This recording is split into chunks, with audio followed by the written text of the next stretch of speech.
दोस्तों नमस्कार, मैं डॉक्टर अमर आपका बहुत बहुत स्वागत करता हूं आज के इस बेहतरीन यूनिक वीडियो में।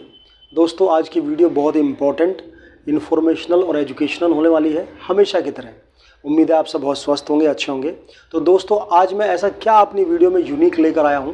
दोस्तों जैसा कि मैं हमेशा कहता हूं, मेरी कोशिश है कि हम लोगों को बेहतर से बेहतर हेल्थ के बारे में एजुकेशन दे सकें, जिससे कम से कम खर्चे में या नेचुरल तरीके से वो बीमारियों को, परेशानियों को ठीक कर सकें और उनको फ़ायदा हो और उनके पैसे बच सकें प्लस शरीर बच सके। तो दोस्तों आज की जो मेरी वीडियो है वो बहुत ही सिंपल चीज़ के बारे में है, लेकिन वो सिंपल चीज़ बहुत इंपॉर्टेंट होती है कई बार। दोस्तों हमारे जीवन में कई बार क्या होता है, हम छोटी छोटी चीज़ों को नज़रअंदाज कर देते हैं, लेकिन दोस्तों आपने सुना होगा जहाँ सुई का काम है वहाँ तलवार कुछ नहीं कर सकती, क्योंकि सुई की अपनी वैल्यू है, तलवार की अपनी वैल्यू है, दोनों की वैल्यू अपनी अपनी जगह पर है। तो दोस्तों आज जो मेरा जो टॉपिक है वीडियो का वो है ORS, ओरल रिहाइड्रेशन साल्ट के ऊपर ये मैंने वीडियो बनाई है। जैसा आपने सुना होगा इलेक्ट्रॉल, तो दोस्तों आज मेरे पास है ये इलेक्ट्रॉल WHO, आप इसको देख सकते हैं। ये WHO का फार्मूला है दोस्तों। WHO वर्ल्ड हेल्थ ऑर्गेनाइजेशन यानी विश्व स्वास्थ्य संगठन, जो जैसे हर चीज़ का एक ऑर्गेनाइजेशन होता है, तो पूरी दुनिया में जितने भी टॉप के हेल्थ ऑफिशियल्स हैं, प्रोफेशनल्स हैं, उन्होंने अपने एक हेड रिप्रेजेंटेटिव बनाए हैं। उनका एक ग्रुप है, ऑर्गेनाइजेशन है, जो हेल्थ के रिगार्डिंग सारे बड़े बड़े फैसलों को लेता है। तो जब भी कोई चीज़ मार्केट में आती है, कोई दवाई है या कोई ट्रीटमेंट है, तो उसकी क्या डोज होनी चाहिए, क्या क्राइटेरिया होने चाहिए, वो सब WHO के द्वारा निर्धारित किए जा सकते हैं। जैसे आपने देखा होगा कि नॉर्मल BP 120/80 है, ये WHO की रिकमेंडेशन है। जो शुगर का लेवल है, आपने सुना होगा कि खाली पेट 100 होना चाहिए, खाना खा के 150 से नीचे होना चाहिए, ये सब WHO की रिकमेंडेशन है। तो ये जो है दोस्तों, ये WHO का फॉर्मूला है कि बॉडी के अंदर जो ओरल रिहाइड्रेशन साल्ट है, जो इसमें इलेक्ट्रोलाइट्स है, वो हमारी बॉडी को कितना चाहिए और कितना मिलना चाहिए, जिससे नुकसान ना हो बल्कि शरीर को फ़ायदा हो। तो दोस्तों अगर मैं बात करूं, ORS एक शॉर्ट फॉर्म है, इसकी फुल फॉर्म होती है ओरल रिहाइड्रेशन साल्ट। जैसा कि इसका नाम बताता है, ओरल यानी मुंह से लेने वाला, रिहाइड्रेशन, हाइड्रेशन का मतलब होता है दोस्तों पानी का स्तर, लेवल ऑफ वाटर। रिहाइड्रेट यानी दोबारा पानी के स्तर को मेंटेन करने वाला। अब रिहाइड्रेशन की जरूरत कब पड़ती है दोस्तों, जब बॉडी डिहाइड्रेट हो जाती है। डिहाइड्रेशन का मतलब दोस्तों, जब बॉडी से पानी खत्म हो जाता है।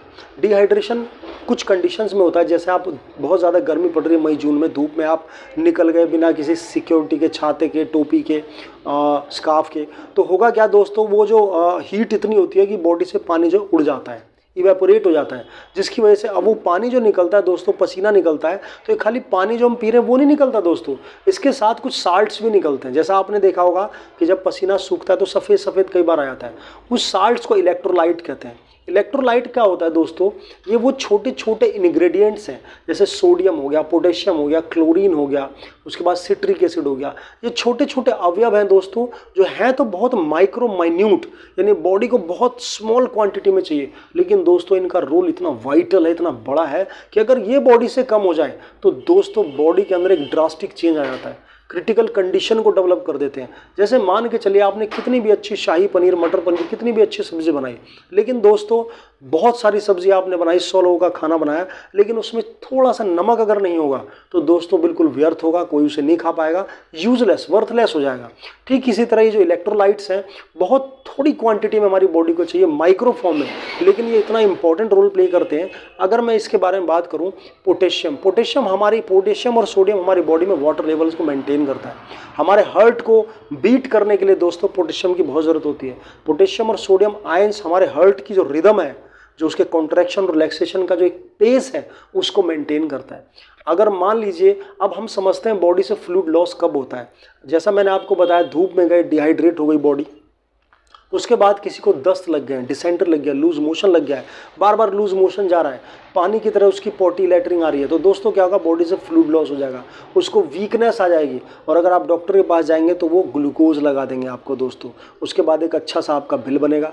अगर आप नर्सिंग होम में चले गए तो और बढ़िया आपका बिल बनेगा, किसी और प्राइवेट बड़े हॉस्पिटल में चले गए तो फिर आपका बिल बहुत ही संतोषजनक बनेगा।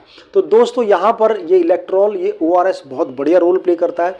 इसको अगर आप लेते हैं तो बहुत तेज़ी से बॉडी के फ्लूइड को मेंटेन करता है। अब यहाँ सवाल उठता है कि सबसे पहले हमें कॉज यानी कारण को ठीक करना होता है, तब हम निवारण उसको समझ पाते हैं। दोस्तों अगर किसी को दस्त लगे हैं तो हो सकता है उसकी आंतों में इन्फेक्शन हो, तो उसके लिए आपको एंटीबायोटिक्स, आप डॉक्टर के पास जाइए, वो आपको एंटीबायोटिक्स का यूज़ करेंगे उसमें जो भी इन्फेक्शन के हिसाब से। उसके बाद जब इन्फेक्शन खत्म होगा तब बॉडी में वीकनेस जो महसूस हो रही है, पानी की जो कमी है, वो ये इलेक्ट्रोल ORS को पूरा करेगा। दूसरी बात, कई बार वॉमिटिंग किसी वजह से, मान लीजिए बदहजमी हो गई या इन्फेक्शन हो गया आंतों में, तो वॉमिटिंग होती है, बहुत ज़्यादा उल्टी होती है। उसमें क्या होता है, उल्टी में बहुत ज़्यादा बॉडी का फ्लूइड लॉस हो जाता है। उसके अंदर अगर आप इसको पानी में मिला के देते हैं तो बहुत तेज़ी से फ्लूइड को रिकवर करता है दोस्तों। इसके बहुत ही मैजिकल रिजल्ट मैंने देखे हैं दोस्तों। और मैं आपको बताता हूँ एक छोटा सा वाकया दोस्तों। एक पेशेंट था, उसको कुछ प्रॉब्लम हुई जिसकी वजह से ब्लीडिंग बहुत ज़्यादा हो गई थी, बहुत ज़्यादा वीकनेस हो गई थी, बहुत क्रिटिकल स्टेज हो गई थी, ऐसा लग रहा था एडमिट करना पड़ेगा। लेकिन दोस्तों मैंने उनको बताया इस बारे में, और आप यकीन मानिए दोस्तों कि उन्होंने इलेक्ट्रॉल आधा चम्मच, उन्होंने आधा गिलास पानी में घोल कर दिया और विदिन 1 आवर वो जो मैम थी वो बिल्कुल रिकवर हो गई, अराउंड 80%। यानी जो उनके गार्जियंस थे, घर में लोग थे, वो भी हैरान थे कि ये 1 घंटे पहले वाला ही इंसान है। तो दोस्तों ये समझने वाली बात है कि ये इलेक्ट्रोलाइट जिसको हम थोड़ा सा कहते हैं, ये इतना इंपॉर्टेंट था कि जब ये नहीं था बॉडी में, इसकी कमी से बॉडी क्रिटिकल हो गई थी, सीरियस इमरजेंसी स्टेट बन गई थी, और ये थोड़ा सा जाते इसने बॉडी को ऐसा बना दिया कि बॉडी बिल्कुल नॉर्मल दिखाई दे रही है। तो दोस्तों बहुत इंपॉर्टेंट रोल प्ले करते हैं electrolytes, sodium, potassium, citric acid, dextrose, बहुत छोटी क्वांटिटी में होते हैं। और अब आता है बात, इसको यूज़ कैसे करें। दोस्तों यूज़ करने के लिए सबसे पहले इसको, ये जो पाउच मैंने आपको दिखाया दोस्तों, ये 1 लीटर की रिकमेंडेशन है। 1 लीटर पानी में आजकल मोस्टली सबके घर में RO का मिनरल वाटर होता है, उसमें 1 लीटर में आप ये पूरा पाउच मिला दीजिए, उसको थोड़ा थोड़ा बोलिए, पेशेंट उसको पिएगा। अगर आप कहीं बाहर हैं, आपको वैसे तो बिस्लरी की बोतलें हर जगह मिलती हैं, but due to any reason अगर सही बोतल नहीं मिल पाती है पानी, गाँव में आप हैं, तो दोस्तों 1 लीटर पानी को अच्छी तरह से खौलाइए, 10-15 मिनट उबालिए, उसके बाद ठंडा कीजिए, उस पानी में आप इसको मिला के और तब थोड़ा थोड़ा पेशेंट को दे सकते हैं। अगर बच्चों को डिसेंट्री है, दस्त लगे हुए दोस्तों, तो जिंक के साथ आप थोड़े थोड़े चम्मच से पानी से पिलाइए, बॉडी का फ्लूइड मेंटेन रहेगा और दोस्तों बहुत तेजी से रिकवरी होगी। तो दोस्तों आज हमने जाना कि छोटा ही सही लेकिन ये कितना इंपॉर्टेंट है बॉडी के अंदर इलेक्ट्रोलाइट। अब हम इसको समराइज करते हैं कि बॉडी में क्या क्या रोल ये प्ले करता है। फर्स्ट थिंग, बॉडी के अंदर ये इलेक्ट्रोलाइट्स जो हैं, सोडियम, पोटेशियम और सिट्रिक एसिड, उसके बैलेंस को मेंटेन करता है। सेकंड थिंग, बॉडी को रिहाइड्रेट करता है, बॉडी के अंदर जो पानी की कमी हो गई है उसको पूरा करता है। कमी चाहे वो उल्टी से हो, दस्त से हो या हीट स्ट्रोक से हो, डिहाइड्रेशन हो सकता है किसी वजह से।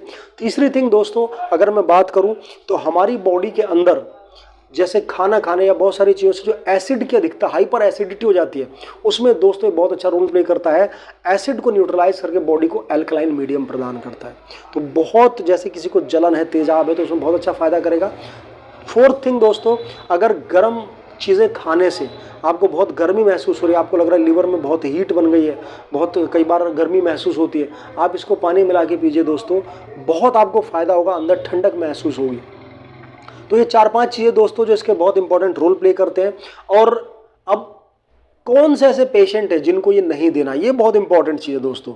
अगर कोई किडनी का पेशेंट है जिसके किडनी में प्रॉब्लम है, क्रिएटिनिन बढ़ा हुआ है या किसी तरह की उसको गुर्दे की प्रॉब्लम है, उनको ये नहीं देना है, क्योंकि दोस्तों सोडियम, पोटेशियम वाटर में पानी रिटेंशन का काम करते हैं। अगर किडनी प्रॉब्लम वाले पेशेंट ने इसको पी लिया तो उसके शरीर में सूजन आ जाएगी, बॉडी में पानी रुक जाएगा। दोस्तों अगर किसी को बहुत ज़्यादा खांसी है तो उसमें ये कोशिश कीजिएगा ना दें, क्योंकि अगर आप इसे गर्म पानी में दीजिएगा, क्योंकि ठंडे पानी में दीजिएगा तो खांसी उनकी बढ़ जाएगी। मोस्टली आपको किडनी पेशेंट को ध्यान रखना है, ये बिल्कुल भी नहीं देना है। और सेकंड थिंग, इसमें डेक्सट्रोज होता है, अगर कोई शुगर का पेशेंट है तो थोड़ा बहुत पी सकता है, लेकिन बहुत ज़्यादा मात्रा में नहीं देना है, क्योंकि कहीं ना कहीं ये मिठास को ब्लड में बढ़ाता है। तो दोस्तों मुझे पूरी उम्मीद है ये वीडियो आपको बहुत अच्छी लगी होगी, और ये एक इन्फॉर्मेशन थी जो मैंने दी है। दोस्तों मैं अपनी वीडियोज़ में कोई भी मेडिसिन या कुछ भी बताता हूँ, वो मेरी एक गाइडेंस है, एक सलाह है। किसी भी एंगल से ये मत समझिएगा कि मैं आपको यूज़ करने के लिए बोल रहा हूँ। कोई भी मेडिसिन यूज़ करने से पहले आप उसको खुद स्टडी करें, अपने डॉक्टर से कंसल्ट करें, तब उस मेडिसिन को यूज़ करें। तो दोस्तों इसी के साथ मैं अपने शब्दों को विराम देता हूं, और उम्मीद है वीडियो आपको अच्छी लगी होगी, इन्फॉर्मेशन अच्छी लगी होगी। तो ज़्यादा से ज़्यादा लोगों में शेयर करें, क्योंकि दोस्तों एक 24 रुपये का ये पाउच है दोस्तों। अगर आप सही समय पर इसका इस्तेमाल करते हैं तो हो सकता है आप हॉस्पिटल जाने से बच जाएं, डॉक्टर या नर्सिंग होम जाने से बच जाएं, और हज़ारों रुपए का जो बिल आपका बनने वाला है वो आपका बच जाए, और आप सिर्फ 24 रुपये के पैकेट से ठीक हो जाए। तो दोस्तों इसी बात से मैं विराम लेता हूँ अपने शब्दों को। With this thank you so much. मिलते हैं नेक्स्ट वीडियो में। धन्यवाद आपका।